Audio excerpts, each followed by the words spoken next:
আসসালামু আলাইকুম প্রিয় বন্ধুরা, আরেকটি নতুন ভিডিওতে আপনাদের স্বাগত জানাচ্ছি। আমার আজকের ভিডিও এফএমডি রোগের ভ্যাকসিন সম্পর্কে আলোচনা করব।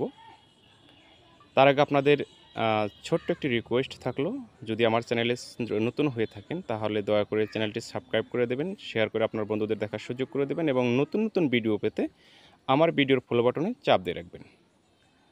বৃষ্টিকে উপেক্ষা করেই খামারিদের দোরগোড়ার চিকিৎসা সেবা পৌঁছে দেওয়ার লক্ষ্যে আমরা উপজেলা প্রাণী সম্পদ দপ্তর ও ভেটেরিনারি হাসপাতালের টিম চররাজিপুর কুড়িগ্রাম আমাদের মোহনগঞ্জ ইউনিয়নের কলকেরা গ্রামে বাড়ি বাড়ি গিয়ে ভ্যাকসিন করা হতেছে।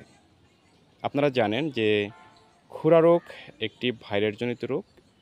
এ রোগের কারণে আপনার পশুর শরীরের তাপমাত্রা 105 থেকে 160 ডিগ্রি ফারেনহাইট থাকবে।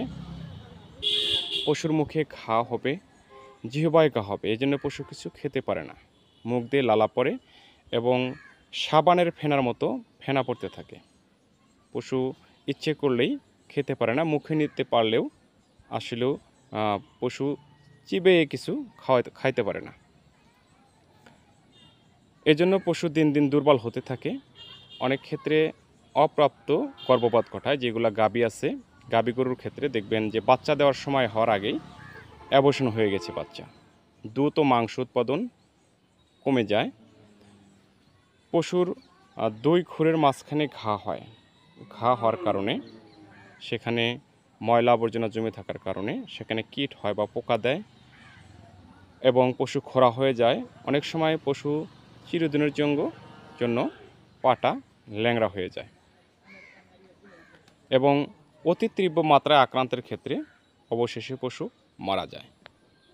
তাই আপনারা যারা এখনও খুরা রোগের ভ্যাকসিন করাননি, আপনারা আপনাদের নিকটস্থ উপজেলা প্রাণী সম্পদ দপ্তর ও ভেটেরিনারি হাসপাতালে গিয়ে বিশেষজ্ঞ ডাক্তারের পরামর্শক্রমে খুরা রোগের ভ্যাকসিনগুলো করে নিন। মনে রাখবেন, খামার আপনার, যত্ন নেওয়ার দায়িত্ব আপনার। খুরা রোগের কারণে আপনার পুরা খামার ধ্বংস হয়ে যেতে পারে, পুরা সবগুলো গরু আক্রান্ত হয়ে যেতে পারে। তাহলে আপনি বড় একটা ক্ষতির মধ্যে পড়ে যাবেন বা বড় একটা ধাক্কা খেতে পারেন। এজন্য আপনারা খুরা রোগের ভ্যাকসিনগুলো নিয়মিত করান এবং অসুস্থ হলে সুস্থ পশু থেকে আলাদা রাখুন এবং বিশেষজ্ঞ ডাক্তারের পরামর্শক্রমে সেগুলোকে চিকিৎসার ব্যবস্থা করুন। এবং খুরা রোগের ভ্যাকসিন সহ যাবতীয় ভ্যাকসিনগুলো আপনার খামারের সম্পূর্ণ সুস্থ অবস্থায় ভ্যাকসিন করতে হবে।